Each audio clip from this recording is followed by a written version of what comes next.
Hello, good morning. I am Dr.K.N.Mishra. I have more than 16 years of teaching and research experience.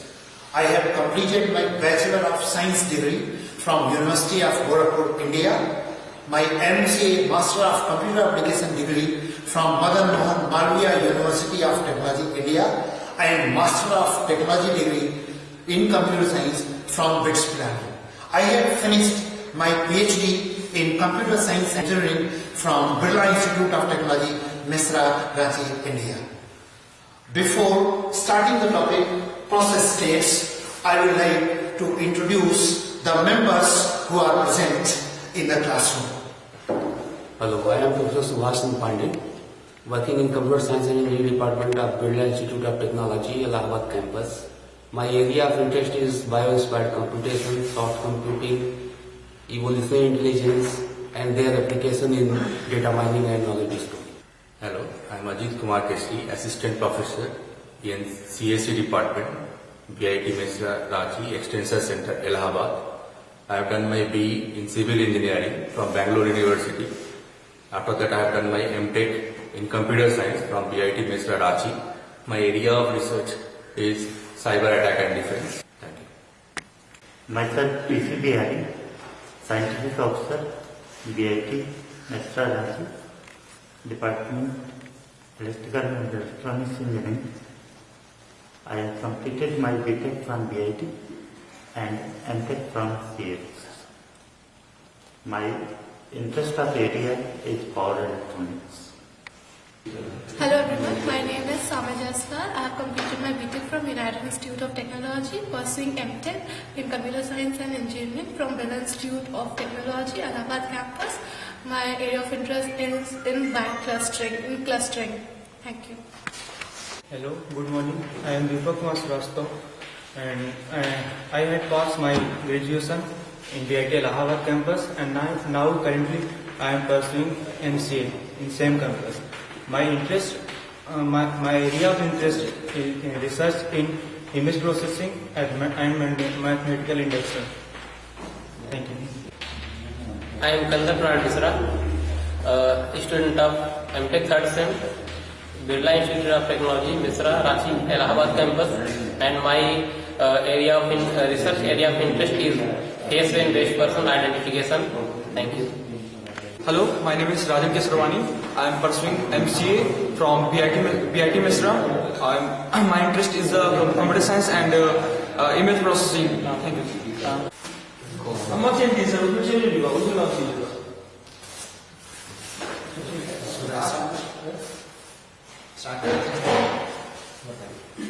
My today's topic of presentation is process states. Before discussing process states, let me first define what is a process. A program in execution state is called a process. Remember, a process is an active entity, whereas a program is a passive entity. Active entity means two processes can communicate with each other. If we talk about program, since program is a passive entity, it means two programs cannot communicate with each other.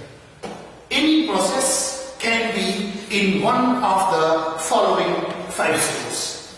First state of the process is new state.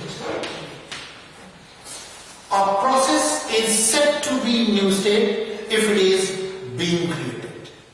The newly created process, it will be stored in the first state, that is the new state. Second state of the process, it is ready state. It is ready state. Third state of the process, it is execution state.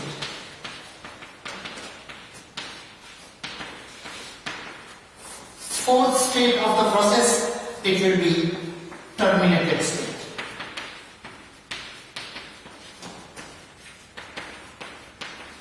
And fifth state of the process, it will be waiting state.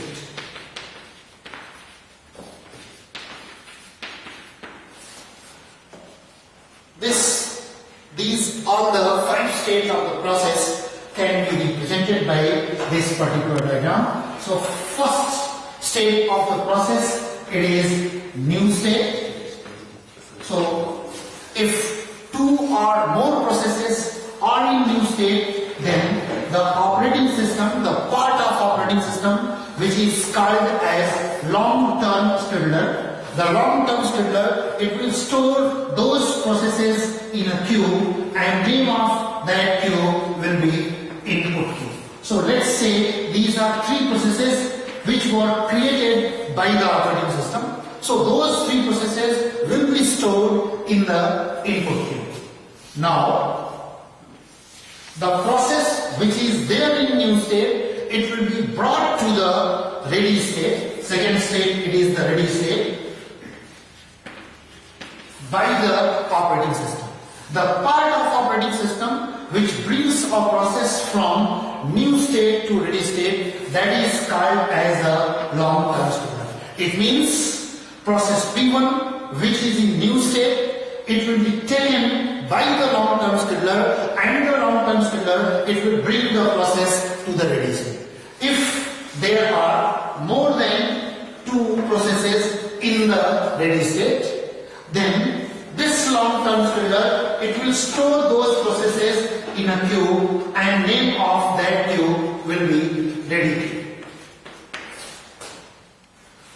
If more than two processes are there in the ready state, then the operating system will store those processes in a queue. That queue, name of that queue will be ready queue. So you see, a process which is in ready queue, it will be given to the CPU. It will be given to the CPU. If the process is given to the CPU, then the process can be in execution state.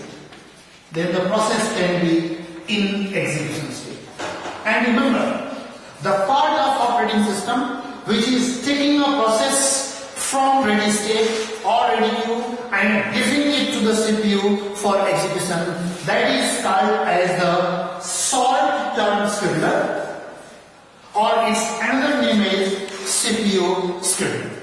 It means what the short-term scheduler will do? The short-term scheduler, it will take a process from ready state and the process will be given to the CPU for execution. In between, and the software part that is called as dispatcher will be used. Let's see what's the function of dispatcher. The dispatcher, it will give start and stop instruction to the CPU. If the dispatcher gives start instruction to the CPU, then whichever process the CPU is having currently, the execution of that process will be started. So if a process is executing, then we will say that the process is in execution state. Now remember, an executing process, if it finishes execution, then after finishing execution, the process will be terminated by the operating system, and after terminating the process will enter in the terminated state. And remember, a terminated process will leave its memory, its process table from the memory will be deleted. Now, first situation with an executing process happened is, the executing process, it finished execution and it was terminated by the operating system. Second case can be, if the process wants to perform some IO operation and the corresponding input-output device is not free, then in that situation, the part of operating system which will bring the process from execution state to the waiting state, that part of operating system will be called as the medium-term scheduler. Means, if a process wants to perform, if an executing process wants to perform some IO operation and the corresponding IO device is not free, then the medium-term scheduler, it will bring the process from execution state to the waiting state. If there are two or more processes in the waiting state, then the medium-term scheduler, store those processes in a queue, and name of that queue will be called as waiting queue. A process which is in waiting state, it cannot directly go to the execution state. Or a process which is in waiting state, it cannot directly enter in the terminated state. This is why what will happen? A waiting state process will be brought to the ready state by the operating system.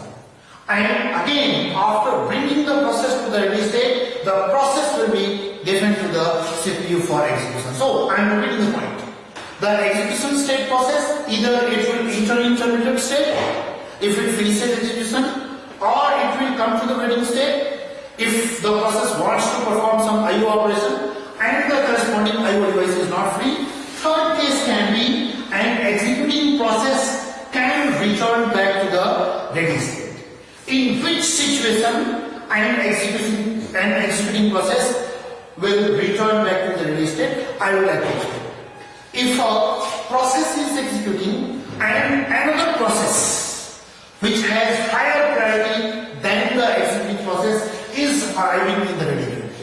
In that situation, the currently executing process, it will be brought back by the short-term scheduler or CPU scheduler to the ready state.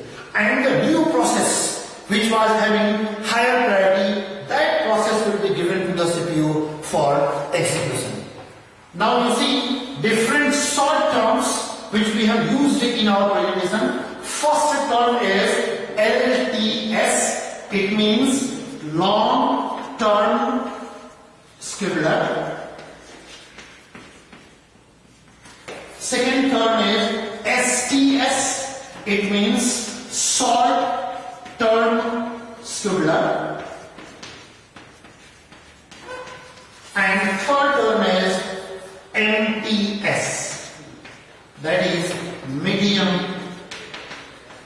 term scheduler.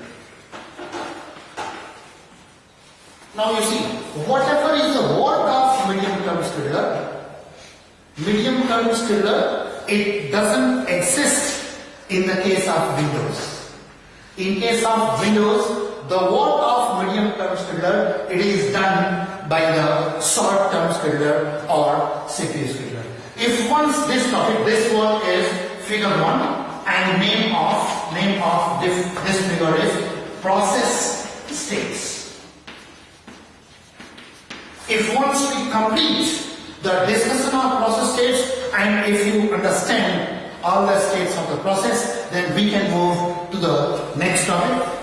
Our next topic is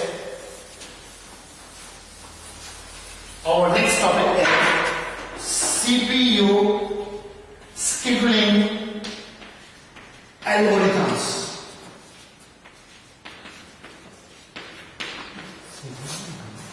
First of all, let's define what is CPU scheduling algorithms. You see this figure 1. So what is happening? The processes from ready state, they are coming to the execution state. So the algorithms which are used to bring a process from ready state to execution state, those algorithms are called as the CPU scheduling